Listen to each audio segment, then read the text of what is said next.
Zatim, nakon kratke pauze ćemo imati predstavljanje drugog engleskog izdanja časopisa glavnog urednika i dopredsjednika Dine Ljubića i Julijan Bušić, uz kratko izlaganje Lidije Bajuk na temu glazbe. Na posljedku ćemo, to jest nakon druge pauze, imat ćemo raspravu s autorom rada Tipologija ateizma, doktorom znanosti Goranom Vojkićem. Dakle, možemo započeti sa predstavljanjem.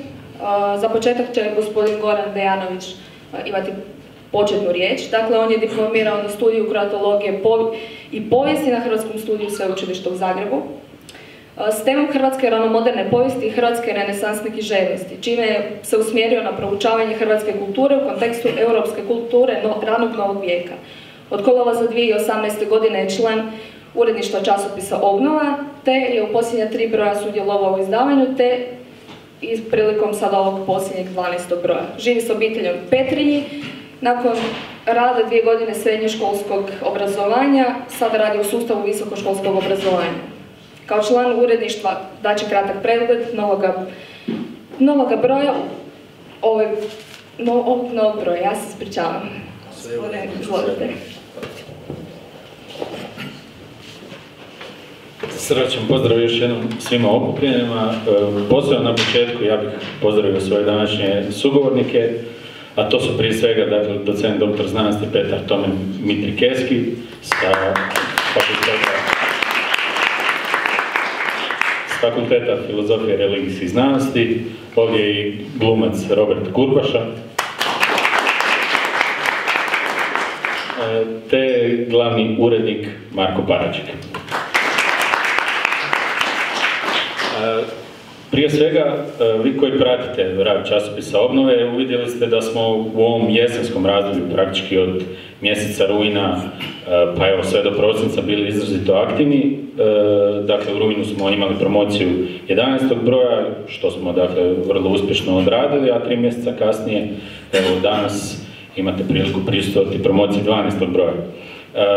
Dakle, to me može navesti na zaključak da prije svega pohvalim cjelokupnu ekipu uredništva, našeg voditelja Davora Dijanovića, urednike Marina Sabolovića, Edina Muftića, Antu Brešića Mikulića, tajnicu uredništva Neru Meštrović, lektoricu Tihanu Pšenko Miloš, a naravno i ovdje prisutnog glavnog urednika koji to sve koordinira i zapravo nam daje bitne naputke za samo funkcioniranje časopisa, a i cijele udruge. Također, posebna zahvala ide i znanstvenom odboru časopisa, to su profesori redom, dakle, doktor znanosti Krunoslav Brčić-Kostić sa instituta Ruđer Bošković, potom docent doktor znanosti Tado Jurić sa Hrvatskog katoličkog sveučilišta, potom profesor doktor znanosti Stipe Kutleša sa instituta za filozofiju i već spomenuti docent doktor znanosti Petar Tomen Mitrikeski s Fakulteta filozofije i religijskih znanosti. Također, valja spomenuti i recenzente koji su isto tako zaslužni za brzo izdavanje ovoga 12. broja. To su redom profesor doktor znanosti, profesor emeritus Tihomir Hunjak, profesor emeritus doktor znanosti Mio Korade, docentica doktorica znanosti Danijela Lucić, doktor znanosti Davor Pečnjak, profesorica doktorica znanosti Tihomila Teža Gregov i docentica doktorica znanosti Vlatka Vukelić. Dakle, sad kad su ove zahvale završile, na početku par informacija za sve vas koji će danas po prvi puta uzeti časopis Obnovu u ruke. Svaki broj časopisa sastoji se od 4 važna dijela koje su već ustaljena forma na neki način. Tu su prije svega radovi vezani za temu broja, radovi koji se nadovezuju na različitu tematiku, od geopolitike do književnosti, do filozofije i tako dalje, dakle ne moraju biti isključivo vezani za temu broja. Potom je tu sekcija umjetnosti i sekcija književnosti. 12. broj nosi naslov s temom ateizam, antiteizam i agnosticizam.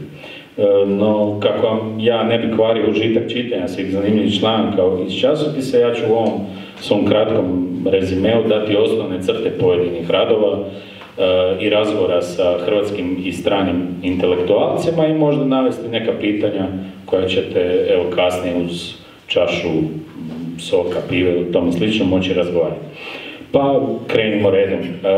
Ivan Dadić je autor razgovora sa filozofom i katoličkim apologetom Peterom Craftom, koji u svojim zapravo zaključnim mislima u razgovoru ističe da, znači, ajmo reći, on se obratio ka Kristu i na neki način osoba treba biti ukorijenjena u ono središnje, a ne u promjenjive ludosti, mode i pomodnosti, što smo, evo, ne biste vjerovali, prije nego što ćemo započeti ovu današnju promociju upravo komentirali moji sugovornici i ja. Potrebno je obraćenje na cijelo i potpuno evanđelje. Potrebno se obratiti ka Kristu kao Gospodinu. Dakle, razgovor i sami, kako znate, teče po principu pitanja odgovori, zapravo to je ono što je konstantno u svim brojima do sada. Dolazimo do sljedećeg, odnosno prvog rada koji je vezan za temu broja, odnosi se na rad doktora znanosti Gorana Lojkića, koji u svom radu pod naslovom Tipologija ateizma nastoji uspostaviti dva cilja. Prvi se odnosi na filozofijski dosljednu taksonomiju, dakle, ateističkih teorija, dok se drugi cilj rada odnosi na pokušaj, odnosno procjenu relativne uspješnosti različitih skupina ateističkih teorija u odgovaranju na problem kontingentnosti. Sad, budući da ja nisam filozof i ispočetka mi je bilo, reći, iskreno dosta teško čitati taj rad, nastojamo laički otkriti što je to problem kontingentnosti. Autor to objašnjava s pitanjem zašto uopće išta postoji i zašto uopće postoji išta kontingentno. I sad laički rečeno, kontingentnost se može protumačiti kao obilježje onoga što nije nužno, ono što se može dogoditi, ali i ne mora. Autor problem kontingentnosti istražuje tri ateističke teorije, to su nescepticizam, brutizam i fundacionalizam. Sad, zbog teorijskih problema koje autor razmatra kod prvih dviju teorije, kod fundacionalističke ateističke teorije pronalazi zapravo postulate slične onima koji su u teizmu. Autor zapravo ističe da su jednostavnost, jedinstvenost i nepromjenjivost svojstva, za koji će primjerice neki klasični ateisti tvrditi da pripadaju metafizičkom prvom uzroku, zapravo da metafizički prvi uzrok može biti nešto čija je opstojnost apsolutno bila nužna, s čim bi se zapravo složio i fundacionalistički ateist. Zapravo, rad je koncipiran vrlo zanimljivo i ukoliko ste malo upoznati s takvim pitanjem, zapravo vam može dati odgovore na brojna pitanja. Ono što dalje slijedi je razgovor Johna Pearsa koji je s njim vodio Matej Tolić. On pokušao otkriti kako jedan zapravo odgojeni agnostik u mladosti se preobratio na katolicizam. Osim odgovora na ta pitanja, John Pearce daje odgovor jesu li katolicizam i nacionalizam spojivi, te kako zapravo on definira svoj politički svjetonazor. Također mene, znači, izvukao sam njegov citat i taj me se citat njegov najviše dojme, zapravo je riječ o njegovom obraćenju, pa ću citirati. Moje obraćenje bilo je ukorijenjeno u fides et ratio, u vjeri i razumu, ali ga je također probudilo čuđenje u prisutnosti ljepote. Taj susret s ljepotom privlači me velikim književnim umjetničkim djelima kršćanstva. Najveće knjige, najveća remek djela, glazbe i umjetnosti, arhitektonska zdanja, sva ukazuju na put do Boga. Ona nisu samo djela kreativnosti, ona su pjesma hvale. Također ćemo kasnije isto isproblematizirati, možda moći komentirati u kakvom su odnosu, znači, religija i sama znanost, što se isto kasnije u jednom razgovoru problematizira. Dolazimo do drugog rada koji je napisala autorica Nera Meštrović pod nazivom Uzaludnost antiteizma, evolucijski razvitak religioznosti Homo sapiens. Zapravo, stručni članak vrlo zanimljivog naslova i na neki način on donosi pregled evolucijskog razvoja religioznosti Homo sapiensa. Dakle, da, kako ste i sami već shvatili, ne ulazimo u srž rada, nego izvlačim neke one možda najbitnije zaključke.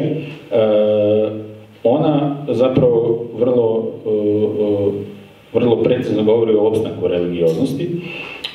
I pa ću evo i opet citirati: opstanak religioznosti kao jednog od osnovnih obilježja čovjeka kao vrste povijesno je posvjedočen spontanom formacijom i pri maksimalnom pokušaju njegove negacije. Primjerice, ona navodi: krajnje ateistička, silovito sekularna društva poput Sovjetskog saveza ili suvremene Demokratske narodne republike Koreje uporno pokazuju stabilne i nepokolebljive naznake religioznog, ritualnog ponašanja svojim u odnosu prema vlastitom idealu svetoma. Dakle, svi možete prepoznati što je to Sovjetski savez imao kao ritual svetoga, što to danas ima Demokratska narodna republika Koreja kao sveto. I dakle, bez obzira, na primjer, možemo zaključiti da bez obzira na ideološku ili političku komponentu homo sapiensu je svojstven zapravo određena vrsta religioznosti. Dalje, voditelj uredništva Davor Dijanović razgovarao sa Zoranom Vukvanom. On je hrvatski publicist i novinar koji donosi zapravo po meni niz zabrinjavajućih, zapravo frapantnih, ali i jezgrovitih i argumentiranih podataka o različitim pitanjima. Sugovornik je progovorio o svojoj knjizi Bogoubojstvo Zapada te rekao, citiram opet: Zapad je većinski izgubio svoju kršćansku vjeru i odrekao se vlastite kršćanske tradicije.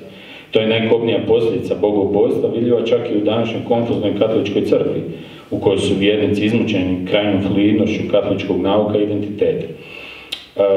On kao krajnju posljedicu duhovnog suicida, kako ga on naziva, vidi islamizaciju, pa tako navodi primjerice: eto nam krajnje posljedice duhovnog suicida Zapada. Islam koji se širi na povijesne kršćanske prostore. Osvaja ih prividno, jednim putem, otvorena su im sva vrata, migrantski su valovi, velika seoba stanovništva koja je inducirana, nije slučajna, niti je samo stihijska posljedica blisko istočnih ratova. Pokrenuo se jedan proces koji se više ne može zaustaviti, Zapad tek čeka veliki društveni kaos. Ono što, dakle, evo, po meni zabrinjavajuće govori, pa se kasnije mogu i ostali sugovornici uključiti, jest ovo što je sam Zoran Vukman rekao. On je izričiti protivnik nespojivosti religije i znanosti, te zanimljivo zaključuje: koristiti znanost da bi se obračunavao s vjerom, kakva je to onda znanost? Oni su nešto pogriješili, odnosno pogrešno prespojili, pa svrha znanosti, kako on govori, nije dokazivanje kako nema Boga. No očito je, oni tako shvaćaju, prevrednuju duhovnost koristeći se svojim znanstvenim autoritetima. Zapravo, na neki način on govori da se znanost ideologizira i da ju pretvaraju u sluškinju vlastita ateizma. Nadalje, Dominik Andrejić je još jedan iz plejade naših mladih autora koji nastavljaju konstantno objavljivati u časopisu. Iz broja, znači iz 11. u 12. broj se prenosi tema suđenja kardinala Alojziju Stepincu. Zapravo, autor nas studiozno kroz poglavlja vodi do same problematike suđenja, zapravo montiranog procesa koji je uslijedio. Autor je zapravo u završnim poglavljima u pravnoj održivosti, odnosno neodrživosti presude, navodi nekoliko točaka. Zapravo da je Stepincu bilo suđeno prema zakonu o krivičnim djelima protiv naroda i države od 15. kolovoza 1945. odnosno prema njegovoj dopuni od srpnja 1946. dok se optužnice uglavnom odnose na razdoblje Drugog svjetskog rata, dakle prije stupanja toga zakona na snagu. Da bi se Stepinac mogao biti osuđen po tom zakonu, ta su kaznena djela trebala biti propisana prije počinjenja djela. Zapravo, na neki način se krši, vi koji ste pravnici znate, zabrana retroaktivnosti. Isto tako, autor ističe kako postupanjima s novim vlastima Alojzije Stepinac zapravo ne krši ništa. On se isključivo implicite vodi po enciklici Pape Grgora XVI iz 1831. koja govori da se u vrijeme rata, revolucije i borbi za vlast od klera zahtjeva stupanje u kontakt s osobama koje vrše vlast. Također navodi kako suđenje, odnosno tužiteljstvo, ne poznaje elementarnu crkvenu hijerarhiju, pa tako oni prozivaju Stepinca zbog djelovanja katoličkog tiska i tako dalje, gdje on zapravo nema nikakvu nadležnost za neki vrhovni nadzor i tako dalje. Također, autor spotiče, odnosno tužiteljstvu da je Stepinac zapravo nema odgovornost za događanje drugim biskupima, gdje on zapravo nije realno imao nadzor. Dražen Stojanović i Marko Paradžik razgovarali su s jednim od najplodonosnijih pisaca suvremene hrvatske književnosti, a to je Miro Gavran, kojeg evo ovdje srdačno pozdravljam. Kroz spoj pitanja o književnosti, o religioznosti, o književnosti, o umješanosti, politike, kulturu, zapravo ja bih istaknuo par citata iz razgovora, pa je tako sugovornik o Albertu Camusu i Jean-Paul Sartreu na neki način rekao, ja bi se s njime i složio čak, obojice su bili predsjednik kada se promatra cjelokupno svjetske književnosti i filozofije. I oni i njihovi teoretičari obavili su veliki posao oko mistifikacije, oko njihovog djela. Dok su bili živi, oko njih se dizala velika prašina, no s njihovim fizičkim odlaskom splasnulo je zanimanje njih. Na pitanje bi li kultura jednoga naroda, u ovom slučaju hrvatskog, trebala biti neovisna od političkih zbivanja, sugovornik odgovara, nije problem ni da politika i svjetonazor budu utkani u neko djelo, ali kada vidimo da neki naš film, predstava ili pročitamo neki roman iz kojeg strši politika koji se praktički svodi na politički pamflet, onda imamo osjećaj da je zapravo umjetnost se srozala na jeftino politiziranje, što zapravo moramo iskreno priznati da je zapravo čest slučaj u samoj hrvatskoj kulturi. Ivan Dadić nam donosi prikaz djelovanja i do sada neistraženog dijela života Gilberta Keitha Chestertona.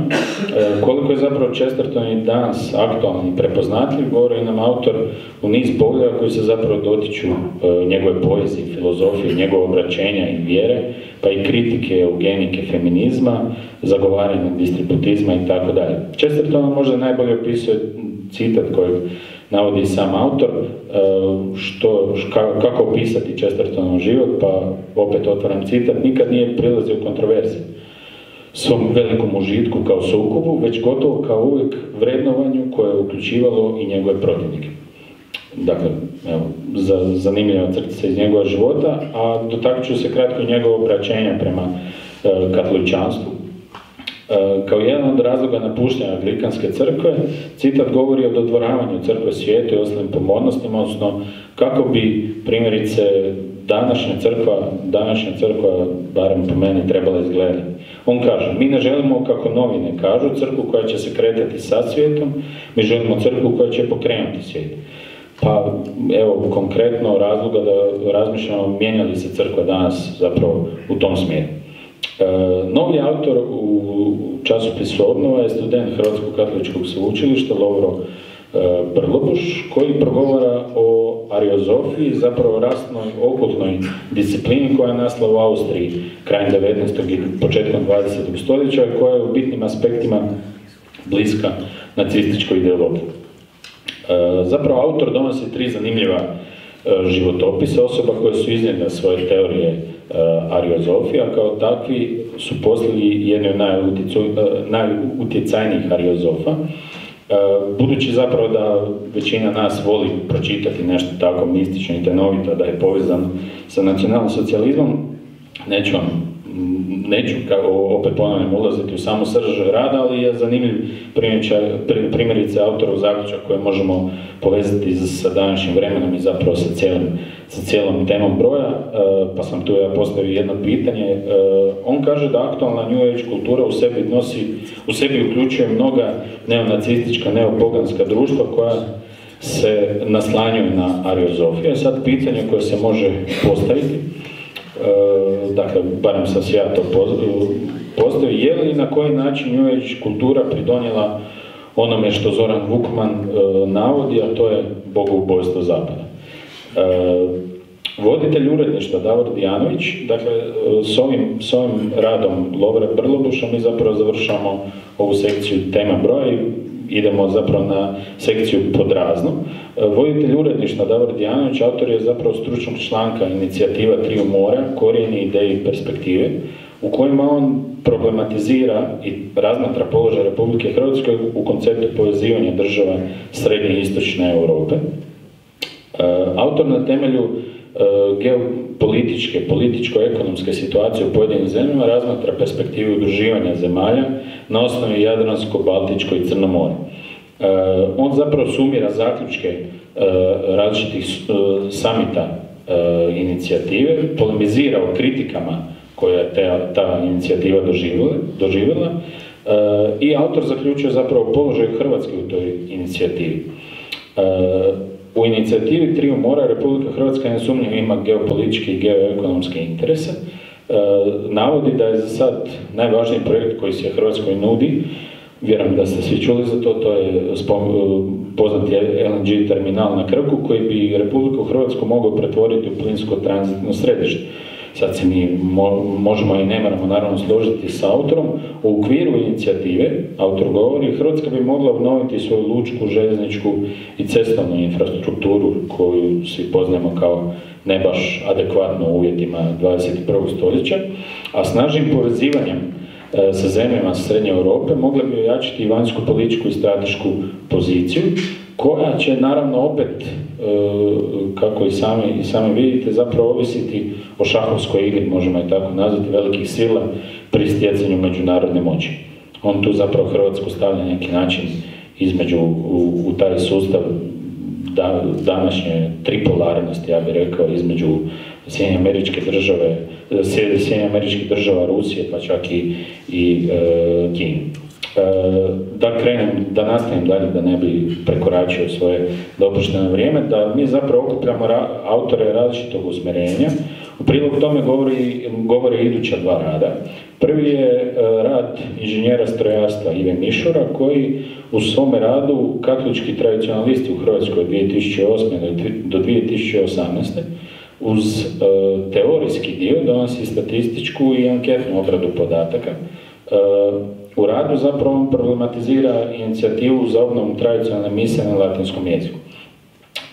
Ono što je njegovo istraživanje, neke zaključne njegove misli pri istraživanju je pokazalo kako vjernici u Hrvatskoj koji pohađaju tradicionalne mise konzervativnog su svjetonazora, da je među njima više muškaraca, da je dobna raspodjeljenost ravnopravna i da su zastupljene sve dobne skupine osim maloljetnika. Tradicionalni vjernici smatraju kako katolička crkva ne ide u dobrom smjeru, te da je Papa Franjo odstupio od nauka kršćanskog, simpatiziraju Papu Benedikta XVI, primjerice ekumenizam ne podržavaju, a odluke drugog Vatikanskog koncila većinom su im neprihvatljive. Zapravo, zanimljivo je da smo u ovom broju imamo dva rada zanimljiva, dakle koji su, ajmo reći, odvojeni od tematike broja, ali koji zapravo donose uz ovaj teorijski dio i jedan statističku analizu, ankete i tako dalje. Doćemo i do njega vrlo brzo. Drugi autor iz ovoga reda je Borna Kuri, on je magistar informatike, inače je voditelj odjela za suradnju s drugim organizacijama u udruzi. Borna nas je, bit ću mu iskren, dakle, iznenadio zapravo sa svojim radom, jer iskreno ja nisam bio poznavatelj postojanja religioznosti u fiktivnom svijetu igara, a naigrao sam se ih kroz život. Autor zapravo progovara o serijalu igara The Elder Scrolls, a posebno ističe treći dio Morrowind. Ono što zapravo igra prema autoru kritizira jest antiteizam i žudnju za stvaranjem zapravo nad čovjeka. Ostavit ću, dakle, vama na čitanje i zapravo da možda i kažete samo Borni što mislite o njegovom radu. Ja moram reći da me i iznenadio, ali i impresionirao kako je zapravo kako možemo video igre na taj način dovesti na jednu razinu znanstvenosti, ja bih to rekao. S obzirom da je 21. stoljeće, to nas ne mora ni čuditi. Zapravo kako je umjetnost subjektivna, i zapravo sad dolazimo do sekcije umjetnosti, neću ulaziti u pojedinost radova kao do sada, no vrijedno je zapravo spomenuti kako u sekciji umjetnosti imamo sljedeće radove. Rad Matka Antolčića Razgovori svetaca, kroz koje autor interpretira temu svetoga razgovora i zapravo prikazuje prikaz poznatih svetaca i on na taj način spaja na neki način ljudsko i sveto, obično i uzvišeno, povijesno i suvremeno. Sljedeći autor, koji je ujedno i urednik, je Edin Muftić s radom Elegije za izgubljenim rajem Ionija u modernoj grčkoj pjesmi, kojom zapravo evo današnjim, odnosno izdavanjem ovoga broja, autor ne na neki način, nego to jest fakt činjenica, postaje počasni građanin Grčke, što mislim da nije mala stvar, a kroz koji, spajajući povijest i poeziju, on na neki način tematizira 100. godišnjicu početka maloazijske katastrofe. I zadnju u redu znanstvenih radova jest rad autorice Martine Matišić, koji, dakle, kao što sam rekao, zato radio o znanstvenim radovima sa stručnim člankom Filozofija glazbe kao filozofija popularne pojave, gdje problematizira pojam filozofije glazbe kao popularne pojave kroz istraživanje među srednjoškolskim učenicima koji, evo, bilo očekivano, neočekivano, u većoj mjeri prepoznaju stihove turbo folk glazbe. Pjesme i kratke priče zapravo koje sada slijede nakon ove sekcije umjetnosti ostavit ću svakome ponaosob za tumačenje, te bih ja sa ovime svoje izlaganje završio i zahvalio svima na pozornosti.